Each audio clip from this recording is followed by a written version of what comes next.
juga ada integrasi STEM ya, dibaca STEM ya, yang Science, Technology, Engineering, Art, and Mathematics, Betul. yang merupakan konsep belajar yang memprioritaskan kreativitas anak dalam menyelesaikan masalah. Yakin bahwa pendidikan itu harus fun. Nah, fun itu artinya kenapa bisa fun? Karena dia praktek. Anak-anak sekarang ini mereka senang praktek. Generasi Z ini nggak suka belajar, enggak sih. Kalau mereka diberikan seorang mentor yang tepat, gaya pembelajaran yang benar, mereka senang, sangat enjoy. Nah, ITB Carnegie ini juga memiliki program, yaitu kita pingin anak-anak punya pengalaman global. Oleh sebab itu kita berusaha go international.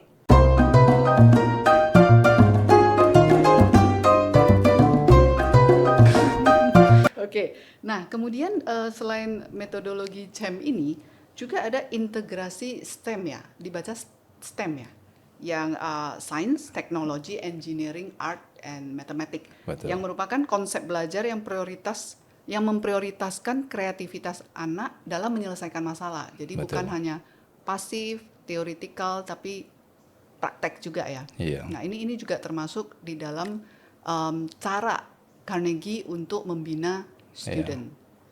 Nah, Dr. Steven sepertinya sangat spesifik ya dengan beberapa metodologi ini.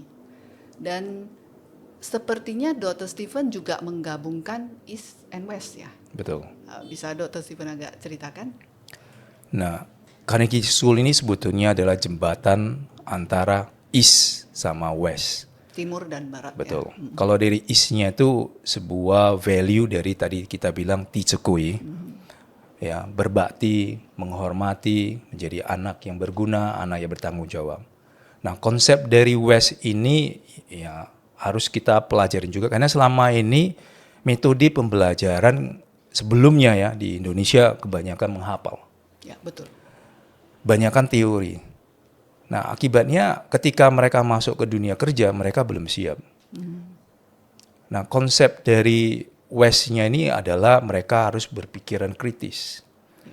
Mereka harus dibiasakan untuk project base. Project base itu artinya kalau bisa project-project yang biasanya mereka akan temukan dalam kehidupan nyata. Mereka harus udah dibiasakan. Jadi saya berikan sebuah perumpamaan. Kalau hari ini kita mau belajar berenang, itu adalah kondisi berenang itu adalah dalam kehidupan nyata ya. Kita akan berenang ketika misalnya kita di laut, naik kapal atau naik perahu, tenggelam, kita harus bisa berenang supaya bisa survive. Ya. Nah, tapi kalau hari ini kita belajar di sekolah dan kuliah, kita cuma belajar teorinya doang. Gaya berenang misalnya gaya berenang bebas, kupu-kupu dan sebagainya. Kita belajar sampai 20 tahun, 30 sampai 40 tahun pun tidak akan pernah bisa namanya berenang atau survive. Kalau nggak dipraktekkan. Kalau tidak dipraktekkan. Jadi logikanya itu adalah kita boleh tahu secara sedikit ya minimal berapa persen teorinya. Namun harus kita barengin juga dengan praktek. Benar-benar kita harus terjun ke kolam renang. Kita harus berenang supaya kita bisa memahami konsep ini. Nah ini sebenarnya ini konsep yang saya dapat dari Andrew Carnegie. Ya, dari bukunya itu saya mengerti, oh inilah yang dimaksud dengan berpikiran kritis. Nah ini yang kita mau di sekolah Carnegie juga ada konsep praktek STEM-nya nih, Science, Technology, Engineering, dan Mathematics. Art dan Mathematics. Ya, Art dan Mathematics. Carnegie sendiri punya level dari playgroup ya? Iya. Playgroup TK, SD, SMP, SMA sampai universitas. Oh, artinya lengkap ya? Lengkap. Satu ini ya. Kalau untuk yang anak TK, artinya CEM itu diterapkan di semua level? Hampir ya di semua level. Cuma di kampus kita tambahkan satu metode yang namanya FAST. FAST? Ya. FAST cepat? FAST. Cepat. Ada kepanjangannya atau gimana? FAST, F itu singkatan dari fun. Fun, oke. E sama active learning. Oke. S skillful. Skillful. T Berkeahlian ya. transformation. Transformasi. Ini bisa agak dijabarkan nggak ini dokter? Kayaknya menarik ini. Menarik ya. F itu kita yakin bahwa pendidikan itu harus fun. Nah, fun itu artinya kenapa bisa fun? Karena dia praktek. Anak-anak sekarang ini mereka senang praktek. Ya, bukan berarti mereka sebelumnya kita melihat anak-anak zaman misalnya zaman now mereka bilang generasi Z ini nggak suka belajar, enggak sih. Kalau mereka diberikan seorang mentor yang tepat, gaya pembelajaran yang benar, mereka senang, sangat enjoy. Jadi harus dibarengi dengan praktek. Kalau sistem yang lama itu buka bukunya, diterangkan PPT-nya, bacain PPT-nya satu persatu lagi kayak gini kan, disuruh catat minggu depan atau berapa minggu kemudian ujian, kemudian diulangi lagi pola yang sama, maka itu membosankan. Mereka hanya menghafal, Menghafal. ya habis ujiannya Ya, lupa habis. gitu. Betul sekali. Nah, jadi mereka maunya kita kasih praktek, diskusi. Nah, saya kasih contoh aja di dalam kelas saya mengajarkan tentang marketing. Kita kasihkan beberapa contoh-contoh konsep marketing. Misalnya ada diskon, ya, offer, itu konsep, bisa dibilang teori. Nah, setelah itu kita prakteknya itu saya suruh mereka, yuk coba kalian belajar kreativitas. Nah, batu bata ini coba kalian jual. Nah, harganya yang lebih mahal. Biasanya batu bata satu kan sekitar 2.000. Nah, bisa nggak harganya kita jual misalnya harganya 200.000, 300.000. Oh, jauh berlipat-lipat. Jauh berkali-lipat. Nah, mereka diskusi. Satu grup ada 5-6 mereka diskusi. Nah, setelah itu masing-masing ke depan mempraktekkan, menjelaskan konsepnya. Nah, ada satu grup lumayan bagus yaitu grupnya Wesley, dia bilang ini batu bata langsung dari piramid Mesir. Itu bohong toh. Enggak, ini kan umpama saja, kan boleh saja kita misalnya hari ini kita memiliki sebuah perusahaan, kenapa tidak kita ambil dari sana? Betul? Oke. Nah, contoh, kemudian batunya ini tahan gempa. Bisa nggak kita suatu hari saya mau menjual kepada Anda, saya bilang ketika suatu hari saya bangun dengan menggunakan batu bata yang secara teknologi ya, kan awalnya kan belum dibuat apanya. Kalau udah dibuat konsepnya kan bisa kan dibuatkan sesuatu yang tahan gempa. Nah, kemudian bisa nggak batunya ini pernah dipakai sama Raffi Ahmad? Maka nilainya sudah berubah. Menambahkan nilai berarti Iya, ya. ini semuanya dari konsep-konsep dari anak-anak semua. Dan mereka sangat enjoy sekali. Itulah yang dinamakan praktek. Itulah yang dinamakan mereka memunculkan kreativitas mereka. Jadi kalau enggak, anak-anak zaman sekarang itu adalah waktu mereka belajar mereka udah down duluan. Jenuh juga. Jenuh kan gitu ya. Nah dari sana mereka menjadi sebuah yakin bahwa apapun di dunia ini mereka bisa. Artinya mereka diberi kebebasan untuk ya nggak apa-apa, liar aja pemikirannya, Betul. wild aja gitu ya, keluar aja. Dan kenapa tidak bisa dijual 200.000? Kalau batu bata ini digabungkan, kalau kita bilang ya saya jual kepada Anda dengan arsiteknya, dengan gambarnya, Paket gitu. paket. Oh, Betul kan? iya betul. Bisa kan? Nah, jadi di sana kita membuka wawasan mereka juga. Wih, betul ya. Bisa kayak gini. Mencoba untuk think out of the box ya, Betul jangan sekali. seperti yang lama-lama aja itu Iya. aja gitu ya. Oke, menarik. ITB itu kepanjangannya Institut Teknologi business. and Business. Oh, oke. Apa yang membedakan ITB Carnegie ini dengan perkuliahan yang lainnya? Baik. Nah, ITB Carnegie ini adalah lanjutan mimpi dari tadi yang udah kita bahas, Ti Chu Kuei, karakter Andrew Carnegie, filosofinya itu lanjutannya. Nah, ITB Carnegie ini juga memiliki program yaitu kita pingin anak-anak punya pengalaman global.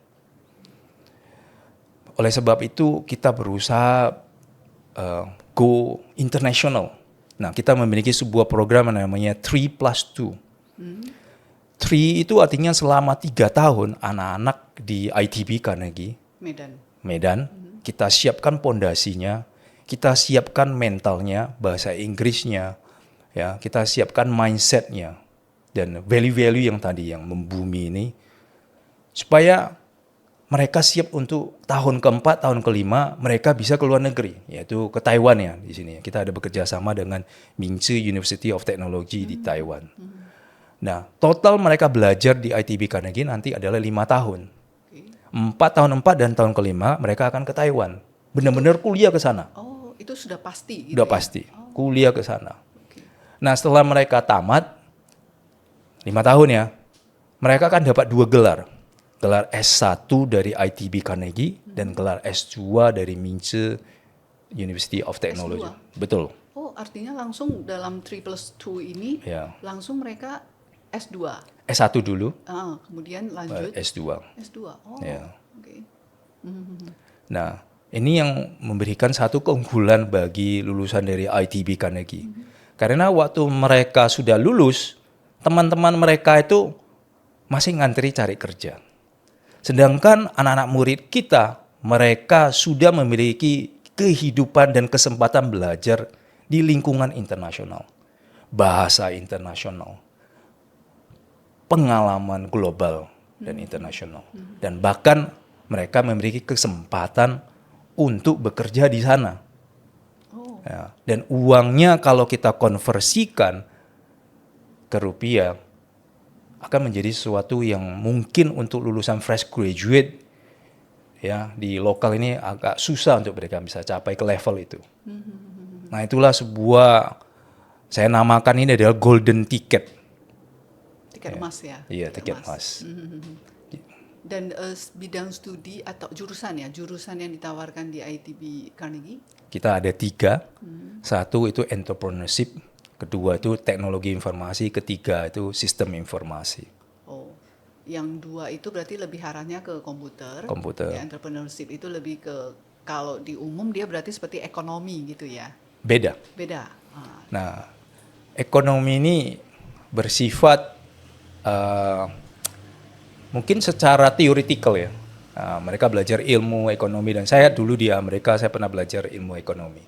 Jadi konsepnya masih sebuah konsep theoretical, supply and demand dan sebagainya. Nah, kenapa supply dan demand mempengaruhi harga? Nah, konsep mikroekonomi, makroekonomi ya. Konsep makro itu tentang seluruh negara, mikro ini tentang kecil. Nah, kalau entrepreneurship itu sebetulnya yang dibangun itu adalah mindset dan jiwa entrepreneur. Kewirausahaan. Nah, ini sangat penting sekali. Nah, pemerintah sangat mendukung entrepreneurship. Kenapa begini? Karena di Singapura kita melihat jumlah penduduknya yang jutaan saja, tapi entrepreneurship-nya, pengusahanya mereka itu sekitar di atas 10%. Sedangkan di Indonesia jumlah penduduknya sekarang udah hampir 280 juta ya. Jumlah pengusahanya itu cuma sekitar 1-2%. Sangat jauh kita kalah. Secara persennya ya. Ya. Dengan begitu dikeluarkan begitu banyak misalnya pengusaha di Indonesia, kalau dari kampus berhasil menghasilkan banyak pengusaha, efeknya itu sangat bagus untuk seluruh bangsa dan negara Indonesia. Karena pengusaha itu akan melahirkan peluang atau kesempatan untuk bekerja. Menciptakan lapangan kerja. Betul, itulah yang diharapkan. Tapi kalau kita misalnya ngajarin mereka cuma ekonomi ataupun manajemen, mindset-nya itu adalah bekerja. Nah, sekarang kita mau merubah mindset-nya adalah mereka menciptakan. Nah, itu kan yang ITB Carnegie ya, Betul. yang lebih ke perkuliahan. Bagaimana dengan Carnegie Plus, National Plus ya? Bedanya apa, Dr. Stephen, dengan misalnya katakanlah sekolah nasional yang biasa, kemudian international school? Apa yang membedakan National Plus ini? Sekolah National Plus ini artinya? Oke. Yang membedakan Carnegie School dengan sekolah yang nasional biasa ini, satu sebetulnya banyak. Tapi yang satu tuh kita bisa lihat langsung nyatanya itu adalah dari bahasa internasionalnya. Kita lebih dominan ke bahasa Inggris sama bahasa Mandarin. Dalam kehidupan kita di sekolah itu setiap hari hampir kita bilang kita menggunakan bahasa Inggris. Ya, anak-anak keluar setelah selesai kelas mereka ngomong bahasa Inggris. Jadi sebetulnya seperti environment itu kayak di Singapura, kayak di Amerika. Jadi mereka kita biasakan kayak gini. Jadi suatu hari misalnya mereka mau lanjut setelah tamat SMA mau misalnya ke Australia, ke luar negeri itu mereka udah nyaman sekali. Ya, kayak zaman saya ketika saya di sekolah nasional, saya mau lanjut ke Amerika, saya harus ujian TOEFL. Ya. Wah, itu menjadi momok yang sangat menakutkan. Ya, Apalagi ketika saya sampai ke airportnya di Los Angeles itu, saya hampir ditahan dan dideportase ke Indonesia balik. Karena nggak bisa ngomong bahasa Inggris. Oh, oke. Ya. Oke, itu pengalaman yang lalunya gitu ya. Pengalaman lalunya. Jadi itu yang kalau nanti kita ada kesempatan kita bercerita lagi di sana. Nah, kalau misalnya viewers pernah berkunjung ke Carnegie National Plus School ya, itu kita akan menemukan kalau kita papasan dengan staff maupun dengan student, itu mereka selalu bow ya. Iya, bow down. Bagaimana cara bisa membentuk environment yang seperti itu? Sepertinya mereka semua bisa gitu. Iya. Dari staff, katakanlah dari misalnya cleaning service gitu kan, sampai tingkat manajemen atas, dari student sampai teachersnya juga, kok bisa semuanya bisa gitu. Iya. Ini harus dimulai dari top. Jadi top itu harus memberikan contoh teladan. Jadi baudan itu bukan cuma anak murid harus baudan ke guru. Guru yang punya kuasa dia nggak boleh baudan, salah. Yang saya pikirkan seperti itu. Seharusnya guru memberikan contoh teladan bahwa mereka juga melakukan baudan. Jadi ini harus, misalnya saya sebagai top manajemen ini, saya yang harus memberikan contoh bahwa saya juga bow down. Bow down itu artinya kita membungkuk gitu ya? Iya, membungkuk. jadi itu ada filosofinya. Filosofi bow down itu artinya kita humble. Rendah hati. Rendah hati. Jadi rendah hati itu seperti sebuah gelas yang kosong. Lawannya itu adalah angku, betul? Betul. Nah, ketika gelas kita kosong, kita mau menaruhkan air bisa. Tapi ketika gelas kita penuh, kita mau menaruhkan air, apa yang terjadi? Airnya meluap. Ya, jadi kita harus, baudan ini selalu mengingatkan kita itu selalu humble. Ya, kita harus kosong. Dengan kita selalu kosong, Tuhan bisa memberikan karunia-Nya kepada kita. Tuhan bisa memberikan wisdom-Nya kepada kita. Nah, itu first dari bowing down-nya itu. Ya. Nah, ada filosofinya di sana. Kedua, dengan kita sering bow down, sebenarnya kita tak sadar kita sudah melakukan exercise. Kita yang semakin berusia ini kan biasanya sering punya masalah dengan urat saraf karena udah jarang kita jadi kaku. Ya, ya. Nah, jadi harus kita bowing down dengan kayak gini. Itu juga kalau kita pikir itu juga menyehatkan kita. Oh, ini poin yang nggak terpikir saya. Yeah. Saya lebih ke ya humble-nya lah ya, menghormat gitu kan. Oh, ternyata ada juga faktor itu. Dan kemudian yang diperhatikan juga pada saat menyerahkan sesuatu itu, mereka rata-rata menggunakan dua tangan. Betul. Bahkan dari kayak top management ya, bahkan ke misalnya ke cleaning service gitu kan. Yeah. Yang top management juga menyerahkan dengan dua tangan, bukan hanya dari yang bawa ke atas saja yang gini ya. Betul. Dan pada saat top management yang menerima itu juga dengan dua tangan. Dua tangan. Nah, itu ada filosofi tertentu. Betul, ada filosofinya. Filosofi ini yang selanjutnya tadi humble. Filosofi kedua itu namanya gratitude, bersyukur. Nah, ini bersyukur ini harus selalu kita diingatkan juga. Dan ya hari ini kita bersyukur kepada Tuhan Yang Maha Esa, kita diberikan dua tangan. Ya. Benar. Jadi itu mengingatkan kita harus bersyukur. Nah, konsep bersyukur ini sangat penting sekali. Banyak kenapa hidup kita banyak mengeluh kan, kalau kita melihat di sosial media, di mana-mana banyak orang, secara umum ya, orang banyak mengeluh. Tapi sebetulnya apapun kondisi kita bisa selalu aja untuk bersyukur. Jadi ada sebuah kisah yang saya selalu ingat dan saya selalu sharingkan.